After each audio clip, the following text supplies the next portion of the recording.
do the 7-line prayer tab. The mandala. I'm sorry, Tab. the mandala tab, sorry. The mandala tab.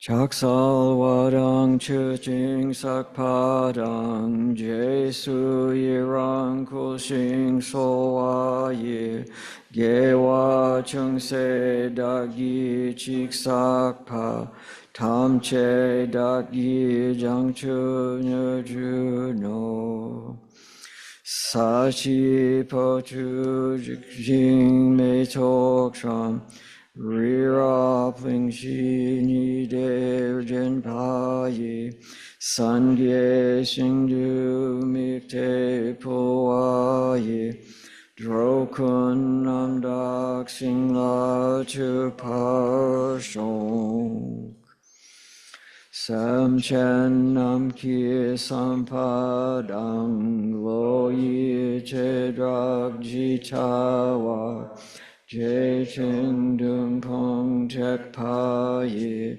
chuk ki kor lo kor du so. Okay. So, is it, can you hear me? Okay.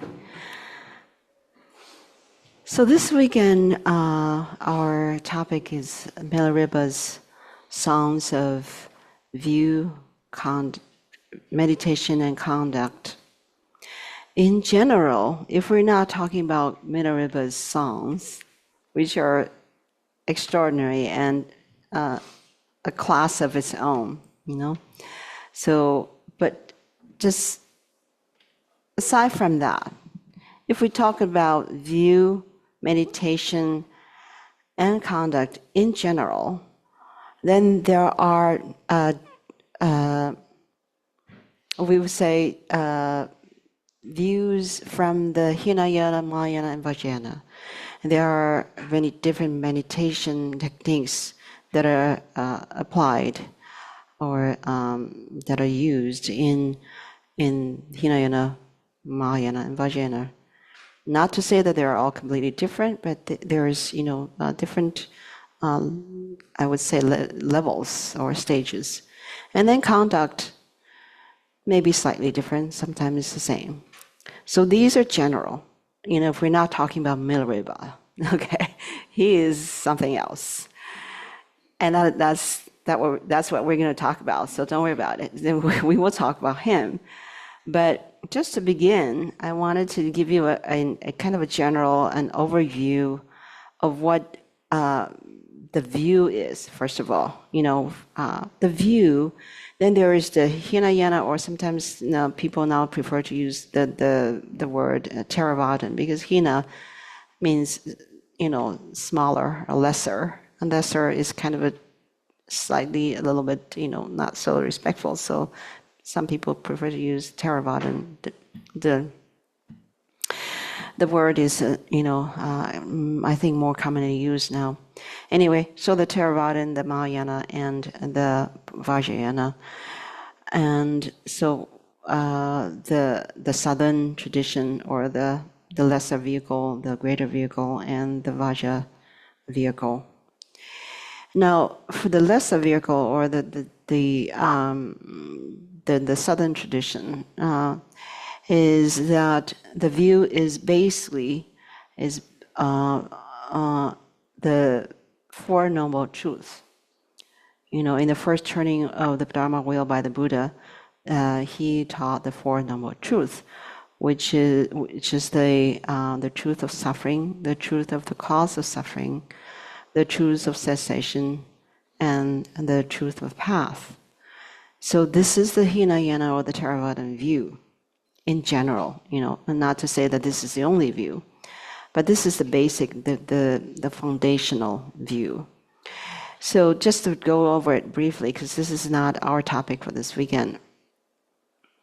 Just so you know, in general, the Hinayana view is that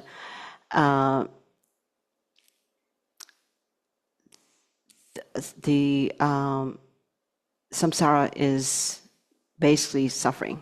The cycle of existence that we live in is basically everything is suffering, because even if there is happiness, it's transitory. It does not last. So that is also in itself a form of suffering. So there is nothing that is not intrinsically or apparently a form of suffering. That is what the Buddha discovered. So what do? Is there a way out of it?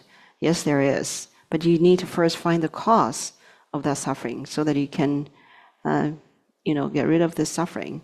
So what is that cause? That's the second noble truth. And that second noble truth, the cause of suffering, is that you fixate on a truly existent self. You think that there is this me, which the Buddha has discovered that is not true. There's no me to speak of. It's just something that we hold on to as real, but there's really no self. So if you realize that there is really no true self, you have come to that enlightenment of no self, then that is called the third noble truth, the cessation. The cessation meaning the cessation of suffering. So how do you come to that cessation of suffering? You need to rely on the path. That path is the fourth noble truth, the path of practicing the Dharma in such a way that all fixation on truly existent self is eliminated. There is no more fixation. So that is the Hinayana view. Okay. Now when you come to the Mahayana, the view, of course, is still based on that Hinayana view. It's the Mahayana is based on the Hinayana, and the Vajrayana is based on the previous two. So it's not like one holds this view and the other holds a completely different view. That's not the case.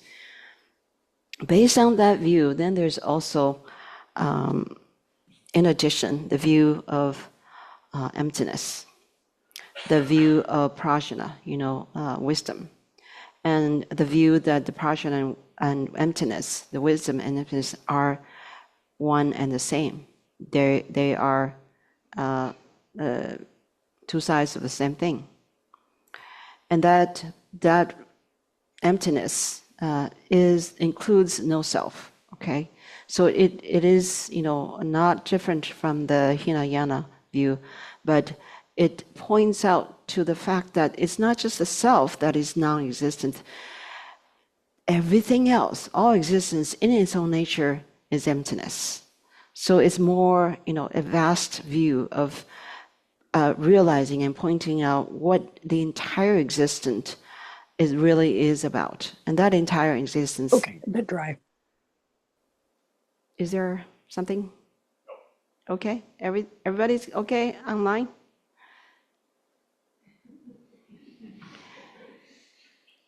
Okay, so that is the emptiness and prajna paramita. These are the two main things. And the other thing is also that because all sentient beings suffer because of not having realized this emptiness, this no self or this emptiness. Therefore, we have compassion for all beings because they suffer without knowing why they suffer, because they don't know the cause.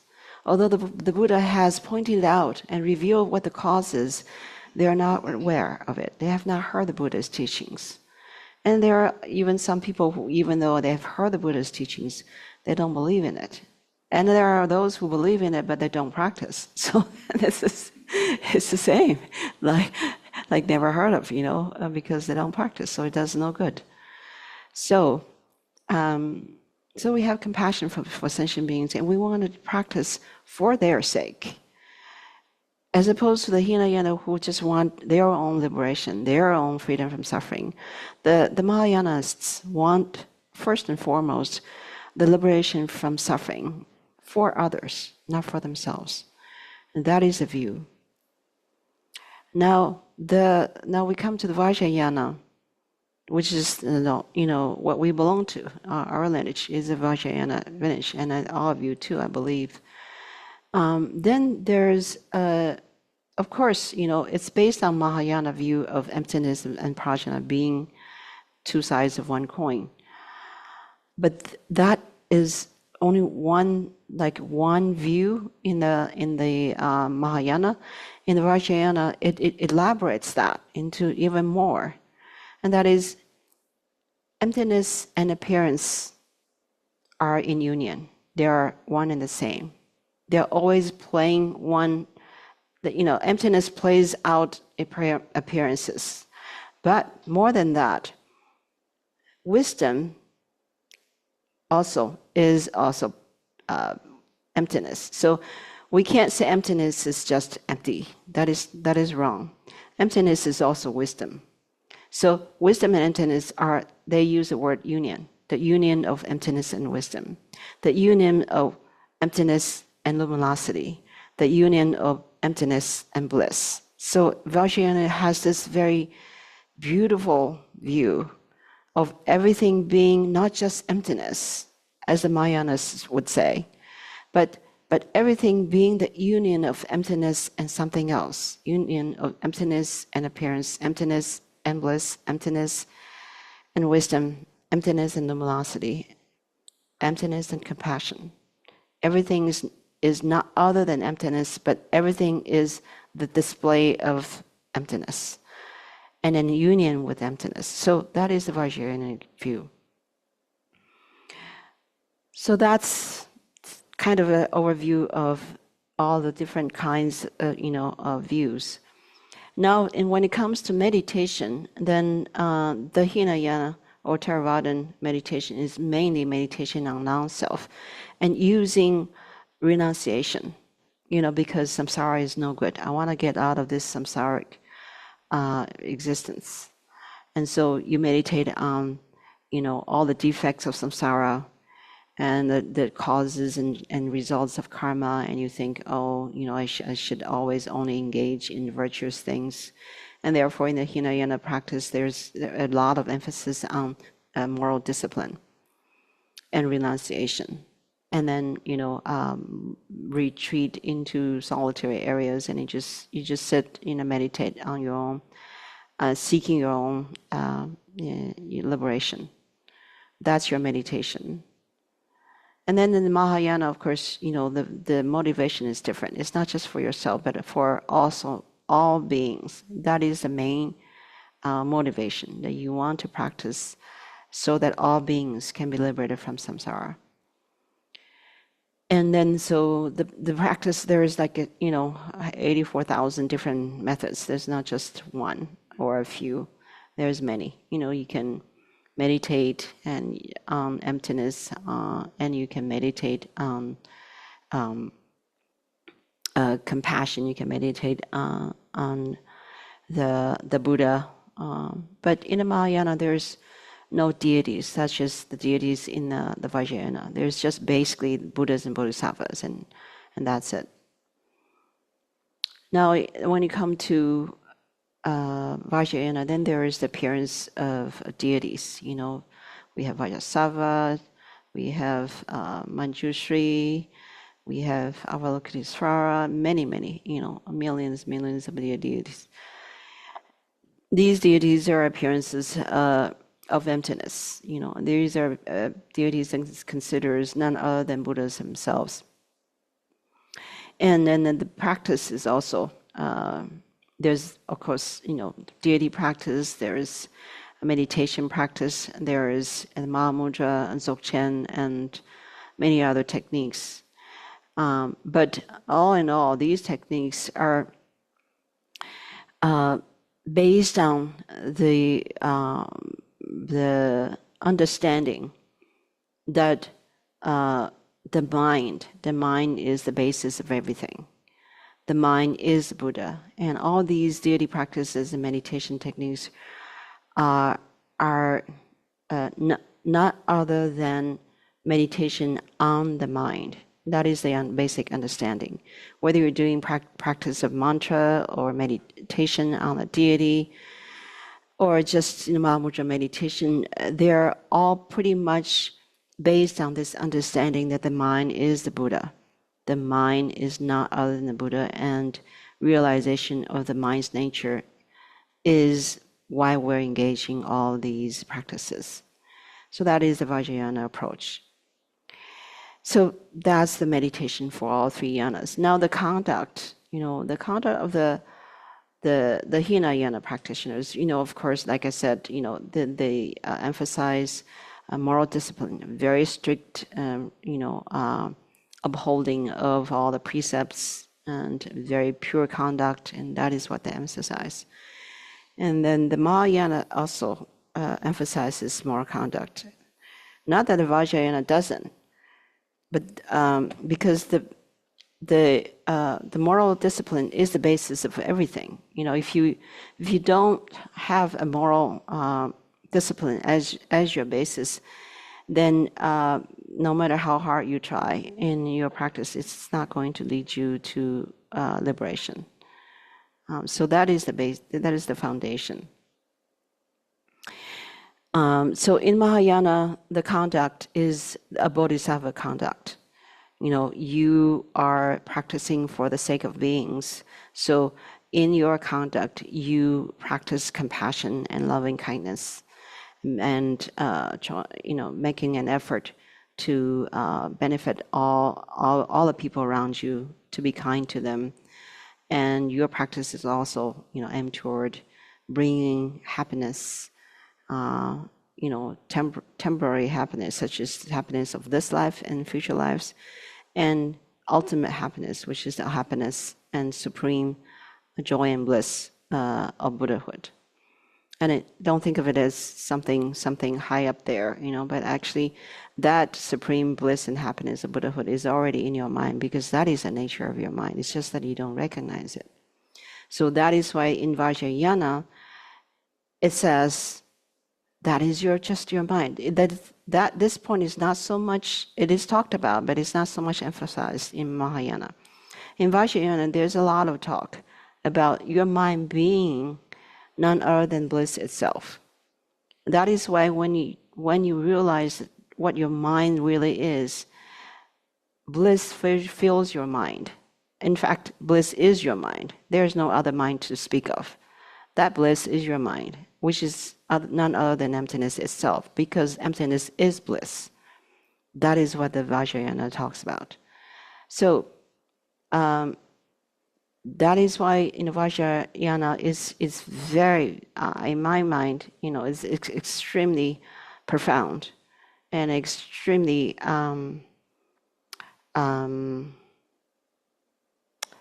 how do I say, difficult to understand, to grasp, because the concept of emptiness just too difficult, too subtle to really understand. Anyway, so in the conduct, then of course there is the foundation of the Hinayana moral discipline, and the foundation of the Mahayana conduct of kindness and love, and caring for all beings. But there's also in Vajrayana, there's also that conduct of being always in the presence, being always at the present moment. That what we call liberation at the moment of klesha. Whatever and whenever a klesha or afflictive emotion arises, by looking at its nature, it is liberated right there. So that is the Vajrayana practice, and also the Vajrayana conduct. You don't allow your klesha to carry you off, and then you become the slave or the the servant of your own afflictive emotion. You become the master of it by looking at its own face. Looking at its own face, meaning its own nature at that moment when it arises. And then you gain control over it, or you become the master of that klesha. So then that becomes your conduct, that becomes your practice. So that is the Vajrayana approach. So that is an overview, very quick overview of the three yanas: view, meditation, and conduct. So having that understanding, let's look at what Milarepa says. Okay? Okay.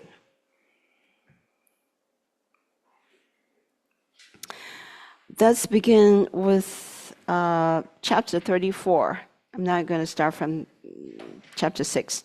So that's on page 10. I hope your page numbers are the same as mine.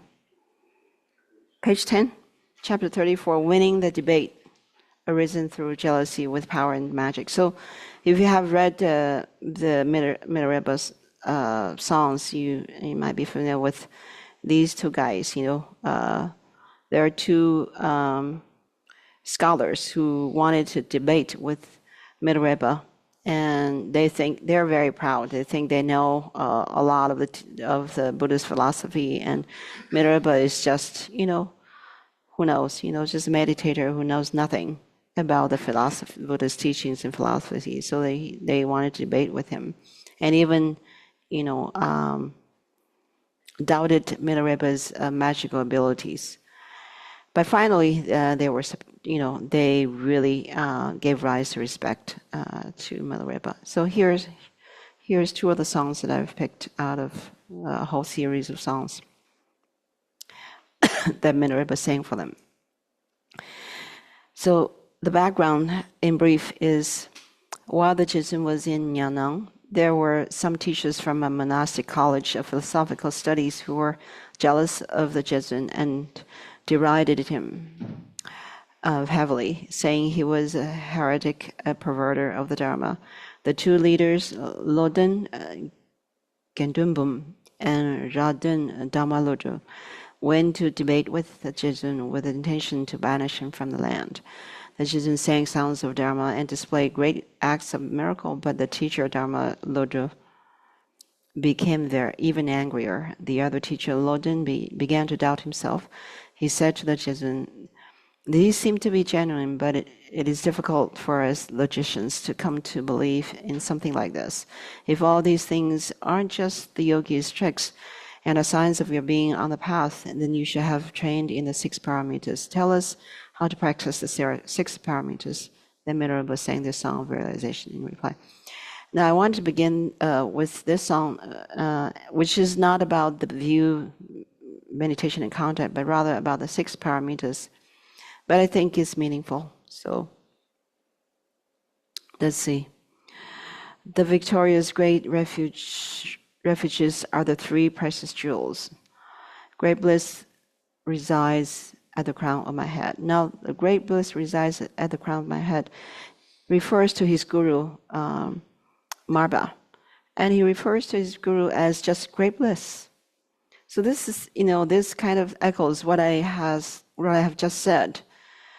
Someone who has realized the nature of the mind, someone who has realized emptiness, their mind is not a mind anymore. It's just great bliss. I mean, you can call it a mind, but it's just great bliss. What this person experiences all the time is just great bliss. Their mind is just great bliss. There's nothing else. Of course, that is kind of over-exaggeration because their mind is not just great bliss, meaning their mind is also great wisdom, great luminosity, and great compassion, all blended into one. Because that is all the quality of emptiness. So great bliss resides at the crown of my head, meaning great bliss, my guru, Marba.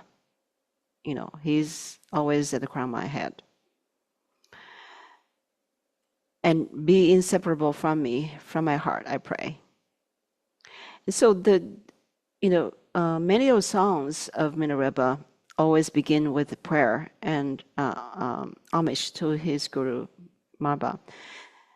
And this is something that is actually very profound. It is not like a formality where, oh, I just begin my song with, homage to my guru and that kind of thing. No, it's really from his heart. He can't help it. He can't help thinking of his guru whenever he sings a song. The first thing he thinks of is his guru, because his guru is the source of his accomplishment, is the source of all blessings. So if he can do anything at all, if he has accomplished anything at all, it's because of his guru. So he can't ever, for a moment, not think about his guru. That is Milarepa.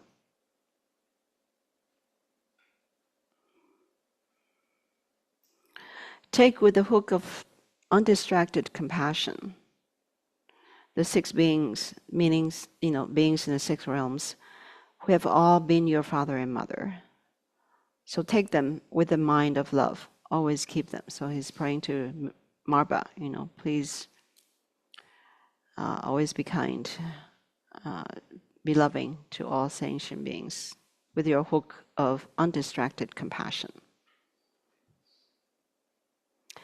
The yogis of the Mahayana do not hear the Dharma that's free of words. He's saying, the Mahayana philosophers, who study a lot of the Dharma and then the Buddha's teachings, but only in words. They study the words, but they don't know the teaching that is beyond words. The true ultimate teaching of Buddha is beyond words, but they don't know anything about that. They do not know. They don't understand that. That's why they don't hear it. They don't hear that kind of Dharma, that aspect of Dharma that is free of words. They do not ponder the true meaning of emptiness. They think they understand, actually. They can say a lot about emptiness, being not this, not that, not existent, not non-existent, free of all extremes. They can say all that. They understand all the logic about emptiness. They can, produce essays. They can give long teachings about emptiness. But Milarepa says they do not ponder the true meaning of emptiness. They don't really think about it. They just know the words. Nor do they meditate on the unborn reality. They don't meditate. They just study. So he's criticizing these two scholars. He's not saying you don't. He just says they don't. But he's referring to you guys. The two that are challenging him. He says, you don't meditate. What you study, you spend your time just reading and studying, but you don't meditate on the true reality, the unborn, meaning that which is that cannot be said to be there, that which that cannot be put into your mental concept. That is what you want to meditate, even though it is non-conceptual. But you want to be able to meditate and be in meditation in that which is not conceptual. You don't do that, he said. They turn away from the 10 non-virtues. So he's severely criticizing them. You study and study and study the Dharma, but you physically engage in non-virtuous things. What benefit is generosity with a hope for repayment? So you talk about the 6 paramitas, first of which is generosity. You talk about it, and you probably do it. You may make offerings to the Buddhas, or you could, be generous to people, you give. But if you make offerings, or if you give with the hope for repayment, like, oh, if I make offerings, then I will gain merit. Then, I will be richer in my merit, and my path will go well. There is that kind of hope, right? We all do. And then if I give something, we'll also gain merit. Or on a different level, I hope that person is happy and will be nicer to me, will like me. That kind of hope. So what benefit is that? What kind of benefit is that if you perform generosity with expectations, where you don't loosen the knot of avarice? So when you have expectations, you're still really, stingy, because you're not really giving with no hope or no expectations. So you're still holding on. What benefit is there from pretentious discipline? So the second of the paramitas is moral discipline. He says, if your moral discipline is pretentious, you're just pretending to be very pure in your conduct, there's no benefit. Where you're not free of deceit and hypocrisy, that kind of pretension is hiding your deceit, and your hypocrisy. You might appear to be someone who has very pure moral discipline, but behind people you're doing things that are, not so good. Then what's so good about that? Next, he says, what benefit is the patience of ambition for fame, where you can bear the weapons of others' harsh words? So the third paramita is patience.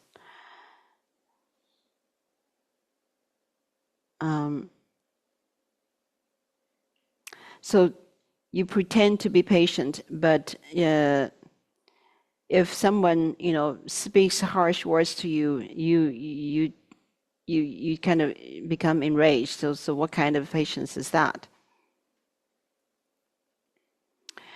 Then the fourth paramita, what benefit is there in the striving for virtue that isn't free from laziness and sloth? So the fourth is diligence. Diligence, he says, you're very diligent in doing good things, being virtuous. But that kind of diligence, if it's still, performed with some sort of laziness, your mind is not really actively wanting to do virtuous things. You're just doing it for the sake of doing it. Then that's still laziness.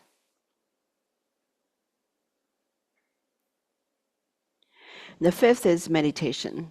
So what benefits is there in forced meditation that is not free of the distraction of the mind?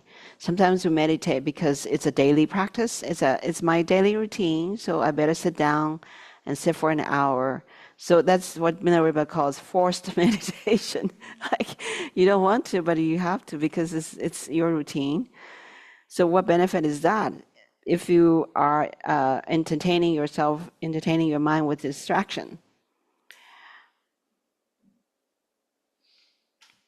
The final and the last is the prajna.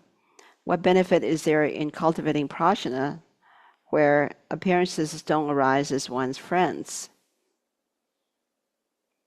Where he's saying here is that sometimes appearances, would arise that seem like something that we don't like. Someone speaks harshly, someone is upset with us, or something happens that disturbs us, all sorts of negative conditions and, unpleasant energies that are kind of thrown toward us. And he says, if you can't make friends with these conditions, what benefit is it in trying to cultivate wisdom? Where, if you don't use your wisdom in these circumstances, then and then you claim to be meditating to gain wisdom, then what is that? What are you doing?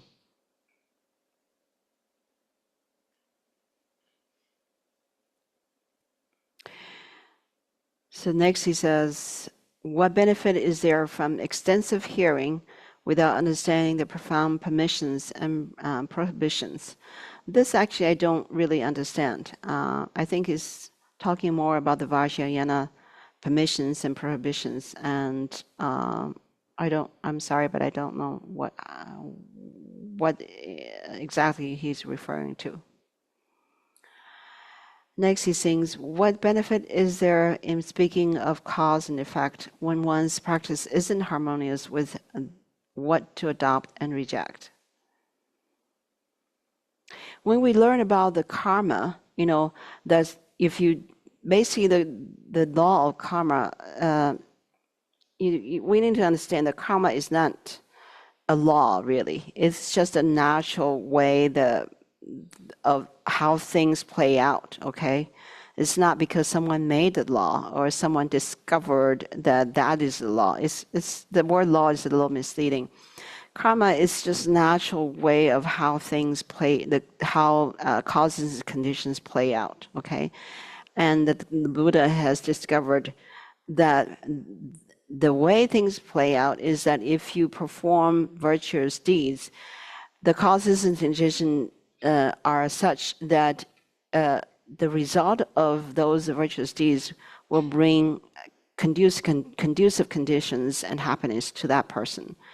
And if someone performs, negative actions such as harming others and whatnot, anger and jealousy and that kind of thing, then the conditions that causes and conditions that play out as a result of those negative actions, then is that the person will suffer as a result, such as sickness, obstacles, and unfavorable conditions. It's just that what he discovered. So no one is controlling anything except you. You're the master of your own karma, and that is what a lot of people don't understand. They blame others, they blame conditions, and if good things come, they think it's God. Maybe I can't deny that, but but that's also part of the karma, right? So anyway, so he's saying, what benefit is there in speaking of cause and effect? We're talking about, there's causes and effects, and there's karma, and we talk about this, but what benefit is there if our practice is not harmonious with what to adopt and reject? Because if we understand cause and effect, then we should know what to adopt and reject. What to adopt? Of course, virtue. What to reject? Non-virtue, of course. But even though we understand that that's the case, we still engage in non-virtue, don't we? Right? We're very stubborn. So we're not hopeless, but we're kind of hopeless. That's why we need to practice to turn this kind of hopeless tendency into something that's hopeful, that's manageable.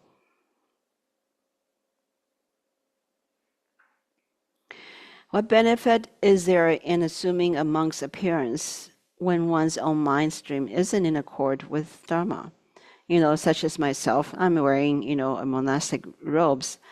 But if my mind is not in accord with the Dharma, then it's useless whether I'm a monastic person or not. You can be a lay person, but if your mind is always in accord with Dharma, then you're better than a monastic. So the appearance doesn't really matter that much. And even your moral discipline, it may not be the same as a monastic, but if you keep your own moral discipline, you do a practice, and your mind is always in the Dharma, your mind is not distracted by other non-virtuous things, then you are a monastic in your mind, not in appearance, but you are truly a monastic in your mind. That's what I think.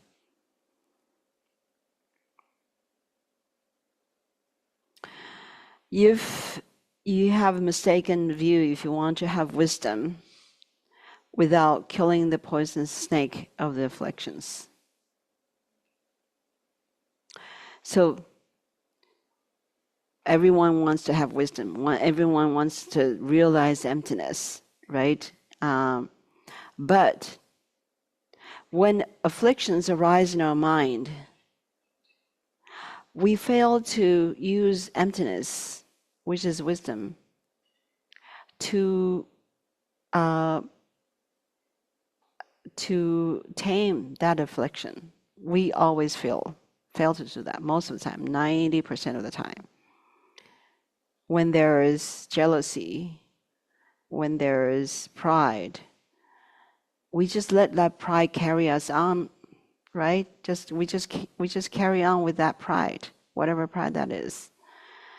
We don't even think of, oh, that is pride, first of all. And then secondly, oh, that is pride. That is something I need to take care of. That is a poisonous snake. We don't think of that. The Dharma is not always in our mind, right? That's what the Milarepa is saying. If the Dharma is not in your mind, then what does being a monastic do? It's useless. And for lay people also, I think, always think of the Dharma, always use the Dharma to calm our afflictions. That is our practice. That is crucial.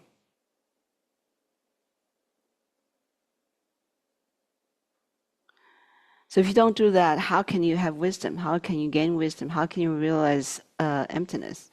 It's very difficult.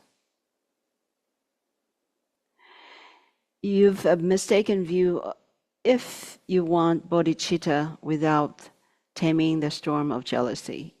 Jealousy really is a big enemy for kindness and compassion. Because if we have jealousy, we don't want others to be better than us. We don't want others to be happier than us. We don't want others to be more successful than us. It's just we are wishing others ill, really, right? That's horrible. So if we have jealousy, we can never really have true bodhicitta. So we need to watch out for our jealousy.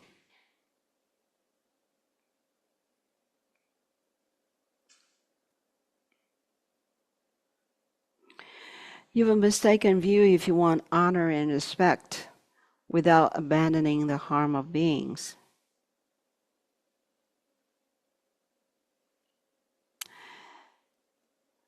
So again, we want others to respect us, to honor us. And because of that, because we want honor and respect, sometimes we could do things that make us look better, look good, and make others look inferior, or not so good. And that is, of course, that's a mistaken view, to say the least. You have a mistaken view if you want equality, but don't abandon the bias of clinging on to an I. That is, I think, very brilliantly put by Milarepa. He says, as long as you have an I, if you cling on to a really solid I, like I am I, that's me, then you can never have equality. You won't have equality in your mind. This is because I always comes first, You will never achieve equality. And you will never be able to truly love others because I is always first. If you put others first, then that is love, right? If you put others first and before you, we can speak about true bodhicitta. But if you always put I first, then forget it. You can't have true equality. Not to mention, loving kindness, true loving kindness and compassion and bodhicitta. Without taming the demon of clinging to a self, the hammer of the afflictions will beat the yogi. So now Milarepa is saying this clinging to a self is a demon. That clinging is a demon. Because that would produce afflictions, which is like a hammer that will beat you, the yogi, the practitioner. So now you say, well, okay, now the self is to be, hammered down. Okay, I will try to, from today onward, I'm going to beat down this self. And that's what I'll do. But that's good. But, there's a but. That is not Milarepa's view. We will talk about it. That is not his view. The self is not to be beaten down. Because, you know why? Who? What? Suffering to yourself? It could. What other reason could there be? Anyone? Excuse me? There's no self. Good. And? Any other reason? Anyone online want to say something? You want to transform? Transform the self? Yes, you want to transform the self? Yeah. Into what? Into bliss. Into bliss. Oh, wow. Okay, good. Well, if you're focusing on yourself, you're not focusing on other people, which is really going to make you happy, right? You're focusing on yourself, you're not focusing on others. Yeah, you're not focusing on other people, Right, on yourself. So, right. and you can't be happy if you're doing that. That is true. You can't be happy if you're doing that. Yes. That's a form of clinging, isn't it? Yes, that is. Yes. For as long as it's clinging, then there will be no happiness, especially clinging to the self. There will be no. We think that now, ordinary people, everybody in the world probably thinks, clinging to a self, boosting oneself is where one can be happy. And we see many people doing that, right? But are they happy? It's clear that they're not, right? So then back to the question, then you beat yourself down, like, okay, there's no self, let's destroy this self. But that is not the Vajrayana approach. Okay. That may be, I'm not too sure, that may be the Hinayana approach, like, okay, take away this self, I don't want this self. That may be the Hinayana approach. But the Vajrayana approach is there's neither a self nor no self. There's nothing. There's no self to be attached to. There's also no self to be attached to. So where do you stand? There's nowhere. And that's it.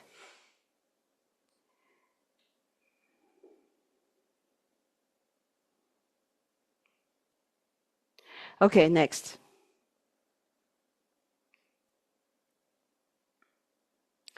Without transforming your actions into the accumulations, you will be a hindrance for others' virtue. So everything we do, he says, we need to transform into accumulations of wisdom and merit. Otherwise, he says, it'll be a hindrance for others' virtue. Because if our actions are not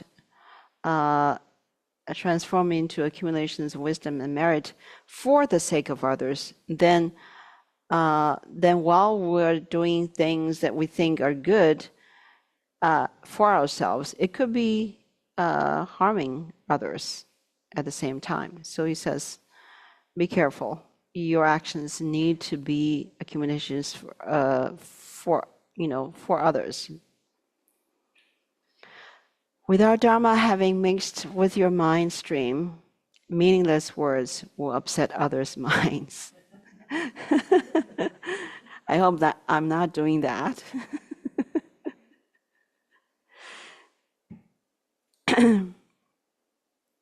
Not meditating in this life is meaningless. Be without regret at the time of your death. I think that is like the bottom line, the last line here. Be without regret at the time of your death. No matter what you do in your life, at least have no regret when you die, right? Have no regret. I've done my best. I've fulfilled my life. I've done everything I can to make this life meaningful. I'm fine. I'm good. I'm good to go. So have no regret at the time of your death. I hope we can all feel that way. And I've done my best to make this life meaningful, not just for myself, but for others. I've done my best to provide any benefit, any love and compassion I can give, and any dharma I can share, with others for their sake, to benefit them. Everything that I could do, I have done. I have no regret. There's nothing that I wish I had done and didn't do. If we could die like that, I think this life should have been really meaningful.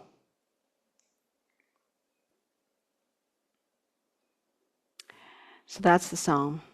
I wanted to begin with this basic song because talks about, it uses the 6 paramitas as a framework, and I think we need to start with something that is more Mahayana kind of, and then leading on to more Vajrayana later on. Okay, any questions? Yes. Lama, if you can speak on, there was a lot of emphasis on sort of bodhisattva path, Yeah. but it seems as though without the Hinayana approach and having the stability of really knowing the 6 paramitas and instilling it in oneself, you really have to do a lot of self-practice to be a reflection to help other people. Mm-hmm. And it can seem selfish, I suppose, in a way, because there's times where there's nothing I can do, or just maybe you feel like that's your wisdom in the moment. So I'm wondering if you can sort of talk on, because it's this, I hear this in this song as well. There's a lot of emphasis on helping others, but at the same time, it seems as though there has to be a lot of emphasis on maintaining yourself to be able to help others. It is very true. It's a good point. Yes. For the people online, could you repeat the question? Yes. In order to be a benefit to others, just kind of condensed into a few words, you have to do a lot of self-reflection and meditation. You need to spend time for yourself, so that you can eventually be able to truly be a benefit to others. So your question is like, what about the time you are, kind of retreating, right? And you're not really actively benefiting others. I think that period of time, just like Milarepa himself, he spent decades meditating in the mountains, not interacting with anyone at all. That is not selfish. That is that which that enabled him to later be able to bring such enormous benefit to others. So that is all part of benefiting others, actually. It's not being selfish. It's part of the wish to benefit others. Yes, question? Have no regret at the time of your death.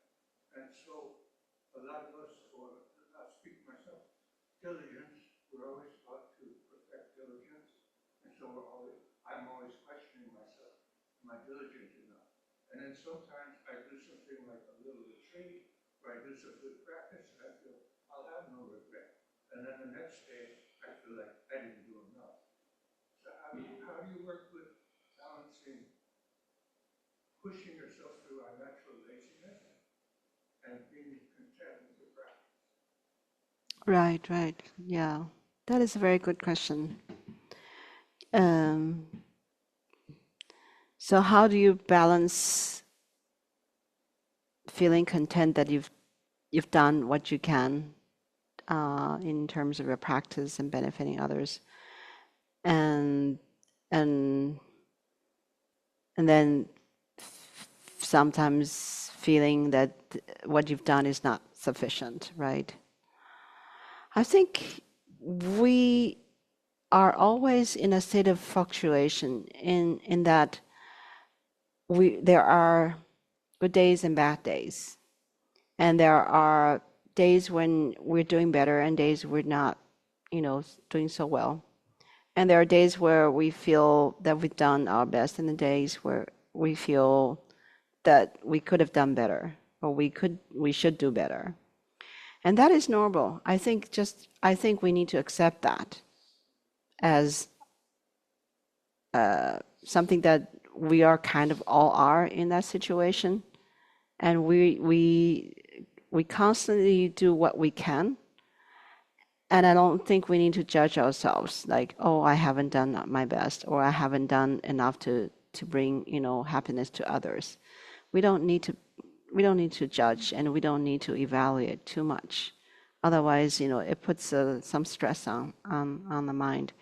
I think as long as we always maintain our bodhicitta, maintain that, and your mind, I think the bottom line is what's in your mind. Is your mind, always increasing that wish to be more loving and more compassionate, increasing that level of wanting others to be happy and doing what you can for that purpose, then I think that's all we need to do. Because with that wish, with that kind of self-reflection of the mind, and increasing your mind's capacity to love and bring goodness to others, it will naturally, reflect in our actions. Whether we feel that it's sufficient or not, we don't need to judge or feel bad about it, I think.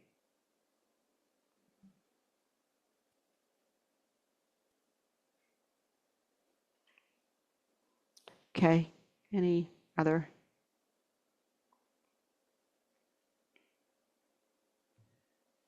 Yes. So when Milarepa was sort of refuting logic, Yeah.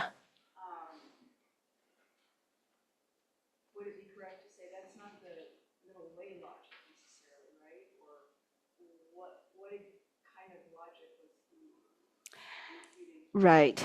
No, it could be middle way logic, like that Milarepa was refuting. And especially scholars are very proud of their understanding of middle way, actually, I think Milarepa, what he's trying to point out is understanding is vastly different from realization. Because a lot of scholars think that they have realization because they understand what emptiness is. They understand what middle way is. And so with that understanding, they think, I've got it. I know what the Buddha is teaching. I've got it. They think they're already there. Not realizing that is not realization. That is not a personal experience. That is only intellectual understanding. No matter how profoundly they understand it, it is not the same as a personal experience. And a personal experience is not the same as true realization. Because true realization is what Milarepa was saying. It's beyond word. You can't put a word into that realization. And that is something that the scholars can't grasp, that they can intellectually think and understand that, yes, that is beyond word. That's why, it's neither this and nor that, because it's beyond word. They understand that intellectually, but experientially, they have no experience. And they didn't realize that. That is why Milarepa is like so critical of them. Like, you think you know, but give me your experience.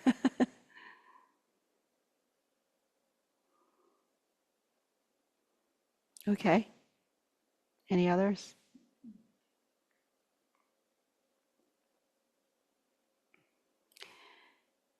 Okay, so next song is a continuation. At the speed we're going at, I think maybe we'll do like a few songs only this weekend. Anyway, it doesn't matter. So this is still page 12. There's a description here. The teacher Lodin, having given rise to respect for the Jesuit, said, although you will not speak of your meditation experience, it seems that meditation has caused prajna and wisdom. Actually, we say prajna, it should be pronounced as pragya, but anyway.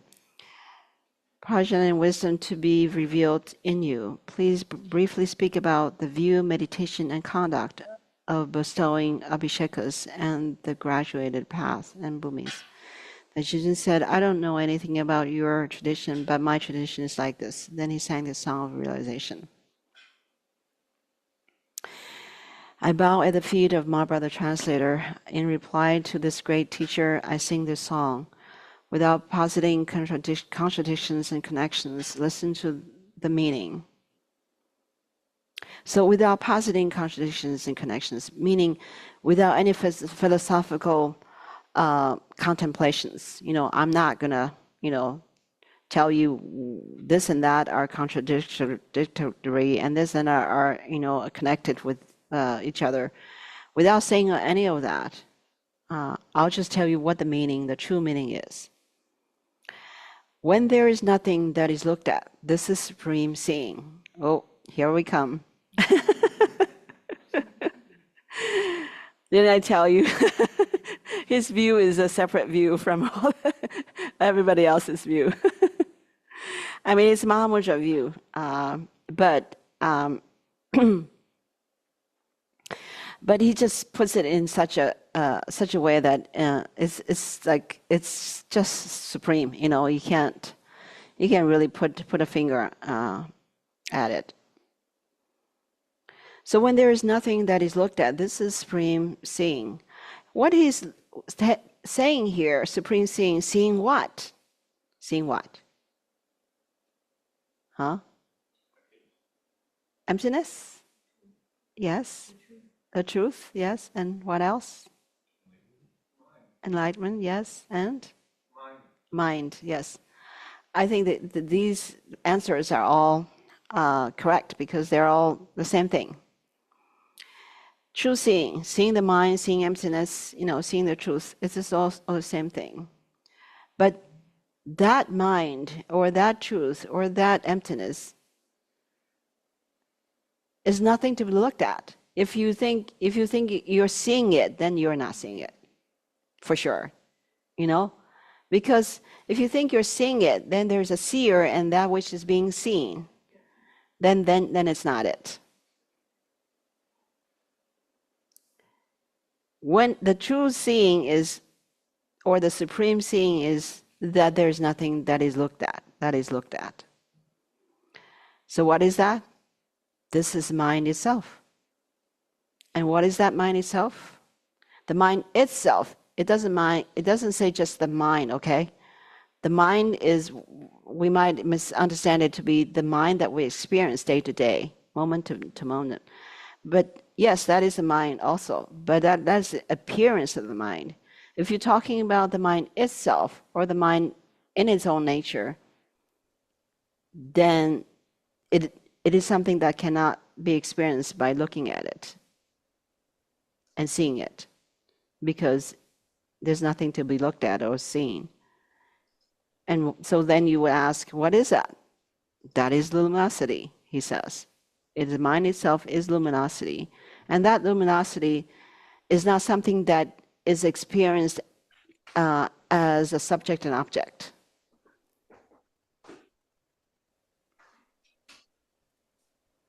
When nothing is searched for, this is the supreme discovery. Again, if you think, oh, I got it. I found the mind. I know my mind now. Then he says, no, because if it's something that you've discovered, then it's not. So what is the supreme discovery then? What is true discovery? He says, this is the mind itself, the precious treasure lode. The mind itself. The mind is not discovered. The mind discovers itself. Right? Because when the mind is discovered, there is a discoverer. And the discoverer and the mind cannot coexist because the discoverer is the mind. Know what I mean? So you cannot say I've discovered the mind. That doesn't work. The mind has to discover itself. And that discovery cannot be said to be a discovery either. So it is called the supreme discovery.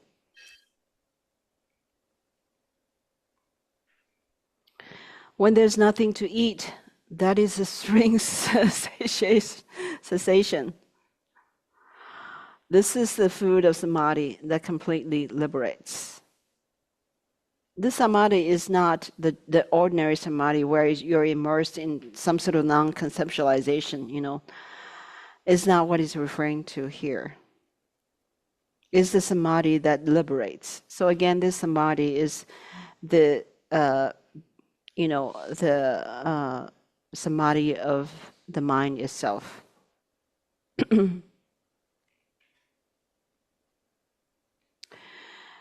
When there's nothing to drink, that is a supreme quenching. So there's nothing to eat, nothing to drink. These are all just parables that describe when there is something to eat or something to drink, there is something there. When there is something there, then that is not. There's not. A lot of people think they have been enlightened. Yesterday I had this wonderful experience. I didn't feel that there was a self. There was so much light. Then you can ask the person, what about today? No, I didn't have it today.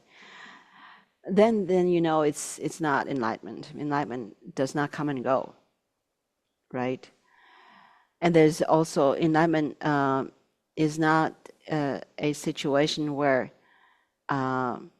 you feel something. There's still that me feeling. There's light. There's no self. I know. There's no self now. Right now, there's no self.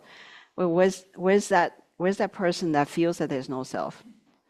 So there's a problem there.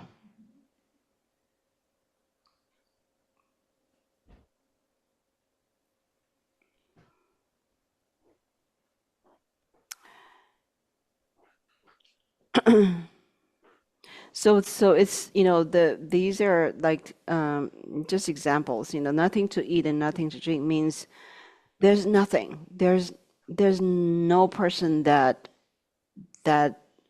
is drinking. There's no food that is being eaten. There's nothing. There's just nothing. That is what he's saying. So when there's nothing to drink, and this is the water of bodhicitta amrita.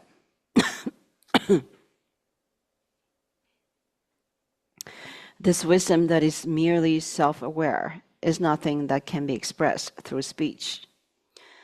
So a lot of times, Milarepa will tell us, really, I can't really tell you what it is.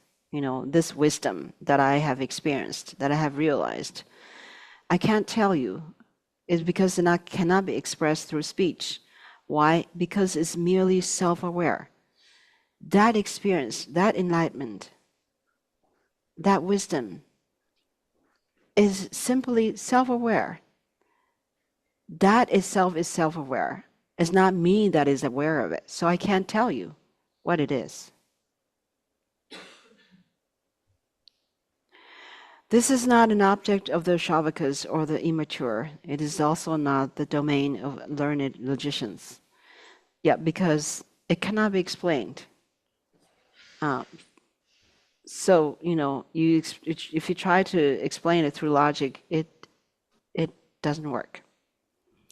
If you realize the reality that is without bestowing and receiving, that is known as the supreme abhisheka. Abhisheka means empowerment in English. Usually when we go to an empowerment, we think, oh, the teacher is giving me an empowerment. I'm receiving that empowerment. But the supreme empowerment is not like that. The supreme abhisheka is without a receiver and a giver. If you realize the reality that is free of high and low, that is known as the supreme bhumi.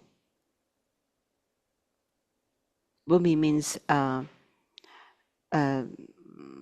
level, the levels of the bodhisattvas. There are 10 levels. So the supreme level, the highest level, is what he's talking about. The highest level of realization is free of high and low. Even though we say that's the highest level of bodhisattva, the highest bhumi of a bodhisattva, but that it's really free of high and low. There's no such thing as high bodhisattva and low bodhisattva in reality. If you realize the reality that is free of traversing, this is known as the supreme path. We say we traverse through the stages of the path and the bhumis of the bodhisattvas. That's called traversing. But the reality is there's no traversing. There's no such thing. Why? Because the supreme path is right now, this moment, your own mind. That's it.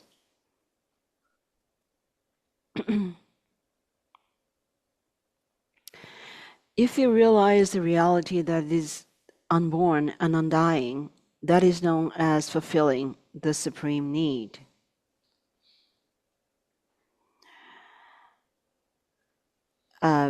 We all have all sorts of needs. But according to Vajra Vidya, he says, the reason we have needs, we always wishing for something, reaching for something higher and better and more abundant, is because innately we're reaching for that perfection. And that perfection, instead of reaching into our mind for that perfection, we do it the wrong way. We reach out for something outward, outside of ourselves for perfection, which will never succeed, because there's no perfection in the samsaric world. There's no perfection. There's only imperfection and suffering. But we don't know. We think there's something we can reach out to and do to make it perfect and good for us, to make it really fulfilling for us, and even for others sometimes. But that is going in the wrong direction. What we need to do is go inward, to go inside, reach in to the mind for that perfection. So in other words, we have wants and needs, and it's all because we want perfection. So all that want and need comes from the desire to really be just our mind, to be the mind itself, which is already perfect. But we didn't know that. So we go all over the place to reach for that perfection.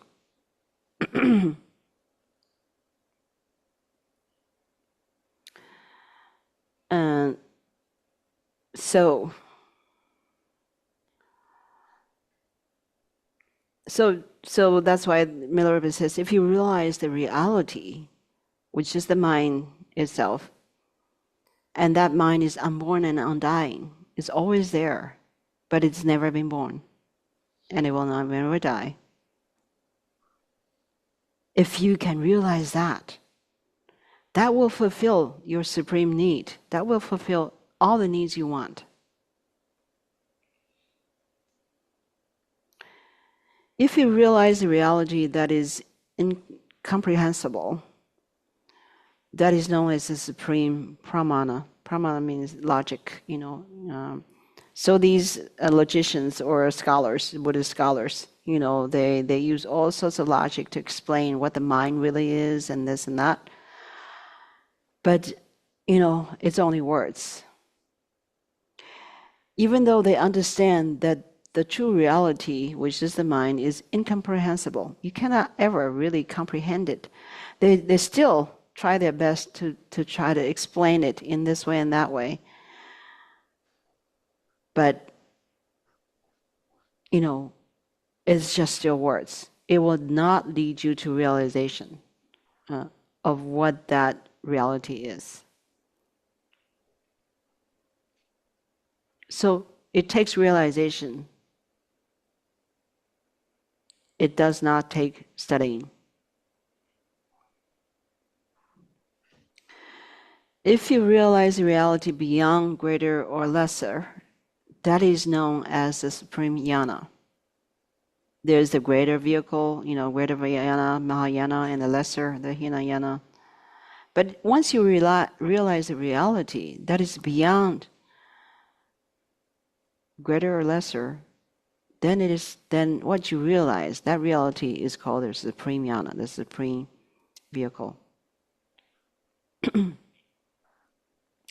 If you realize the reality beyond good or bad, that is known as the supreme means. Supreme method is beyond good or bad. If you realize the reality free of duality, that is known as the supreme view. Now we talked about the view, right, of the three yanas, the Hinayana view, and the Mahayana and Vajrayana view. Now here is the view that is presented by Milarepa. He says, if you realize the reality free of duality, that is the supreme view. Reality free of subject and object. There is no person that realizes that reality. There is no reality to be realized. There is no object that is realized. If all that is transcended, then that is the reality. And that is the supreme view. If you realize the reality free of reference point, that is known as the supreme meditation. Sometimes when we meditate and we are told to meditate what's called non-referential meditation. Have you done that? And where you don't meditate or focus on anything, you just sit with no reference point at all. But a lot of times it's fabricated, yeah? Have you had that experience? It's like fabricated, non-referential. You just kind of force yourself to not have any reference point, right? And then you kind of force yourself to just sit in nothing whatsoever. And if a thought arises and you say, no, go away, I'm supposed to have nothing whatsoever. Yeah, it's like that. But, if you can truly just sit in a state without any forced effort and just relaxed and nothing is there. But there is also nothing that is feeling that there's nothing is there. Then you're getting close to the point.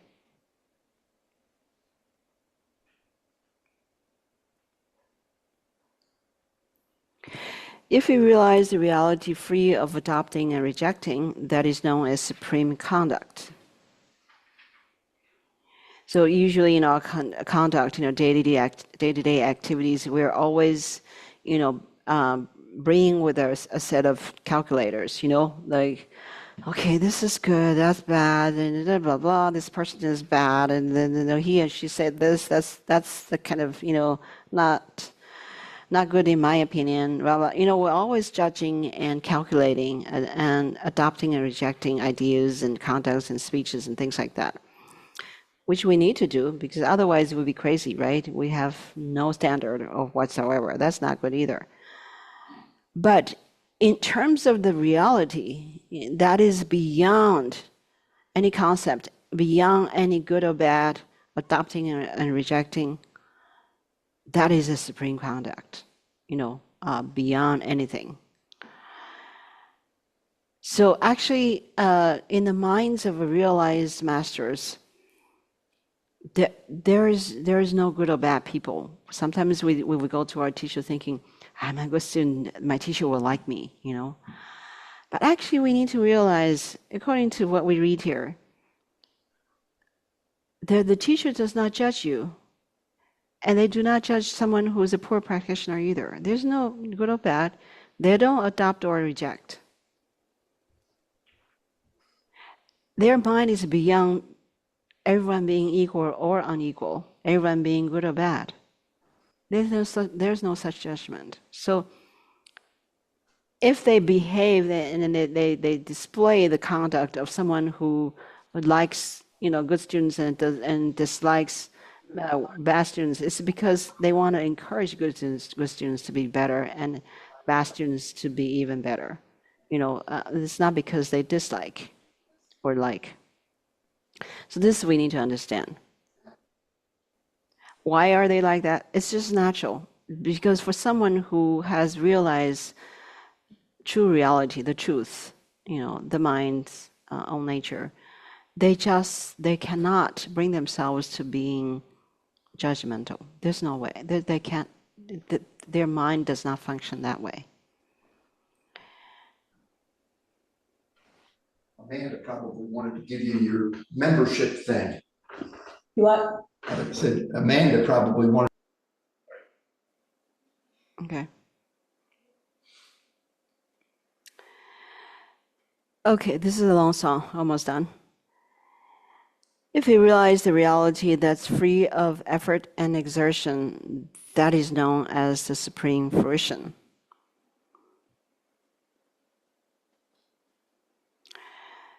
So we usually think that, in order to walk the path, we need to put in effort and we need to exert ourselves, But in the state of realization,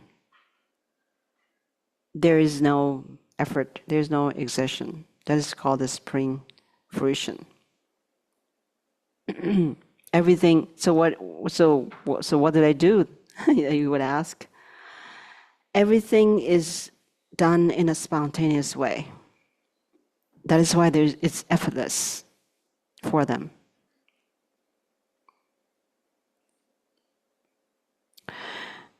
Those who are devoid of having such meaning include great teachers who have become arrogant through study, scholars who boast with words, and meditators who are focused on adopting and rejecting. So he's, pointing out. He's not criticizing. He's just pointing out. This is what they do.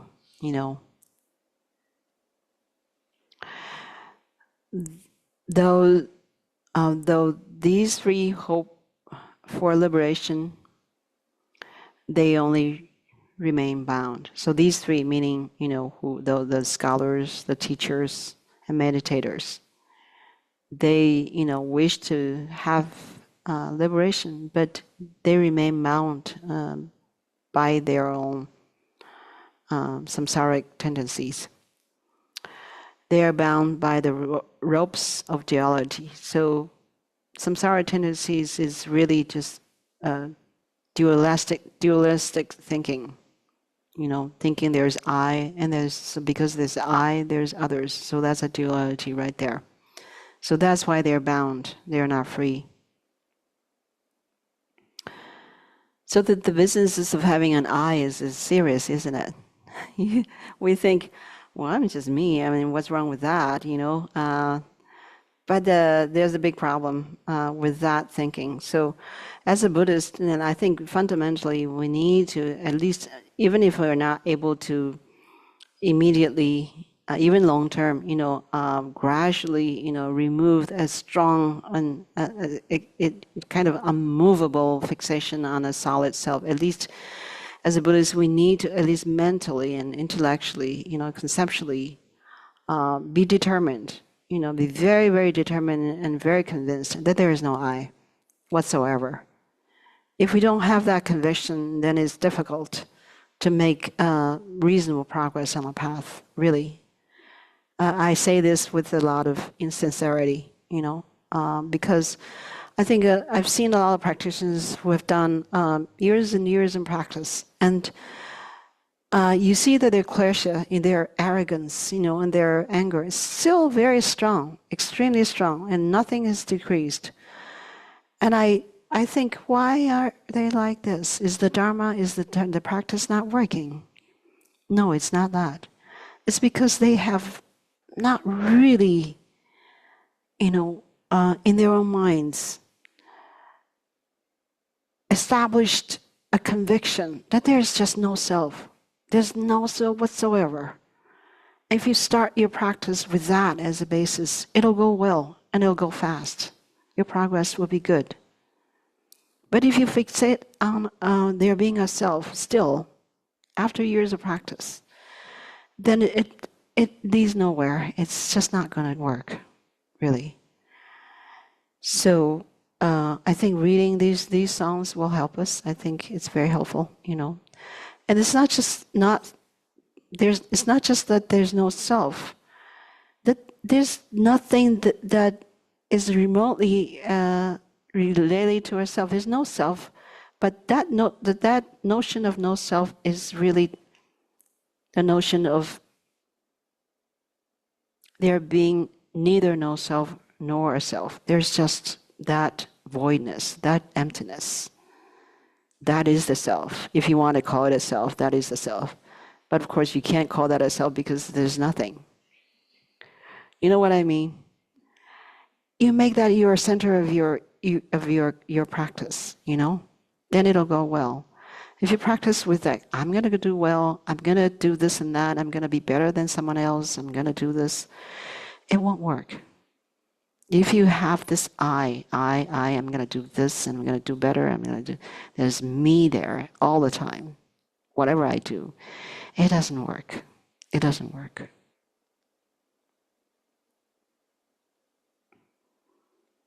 Okay.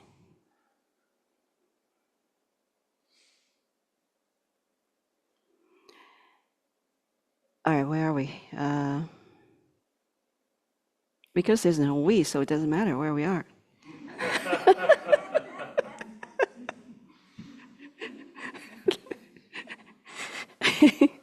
Okay.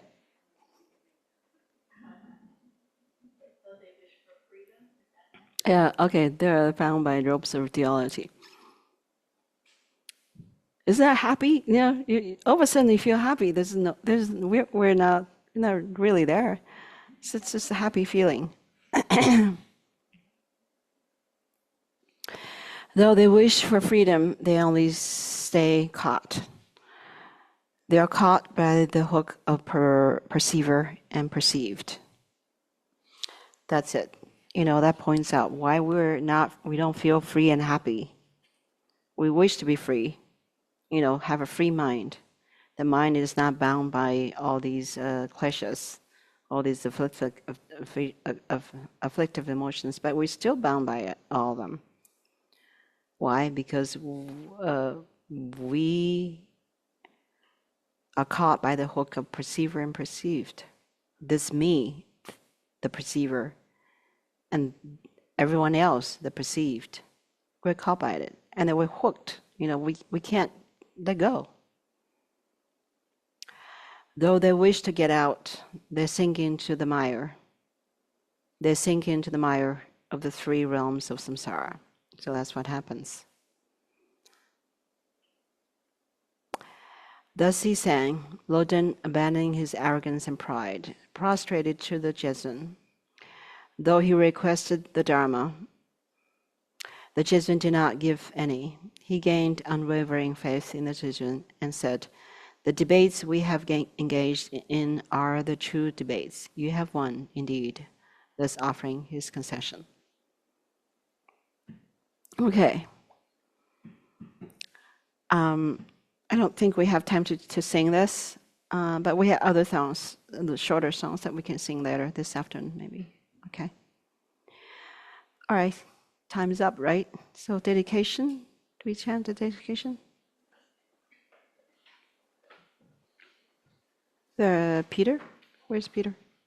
Yeah.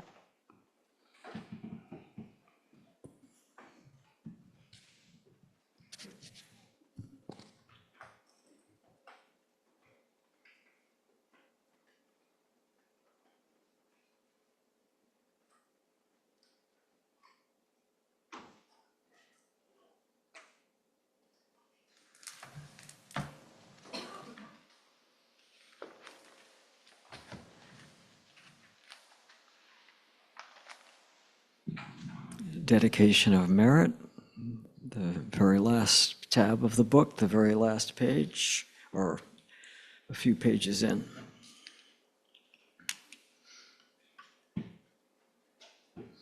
Sonam di tam che sik pani tobne nye pedrana pam che ne yegana chi bar lab truk payi si pe sole droa shon.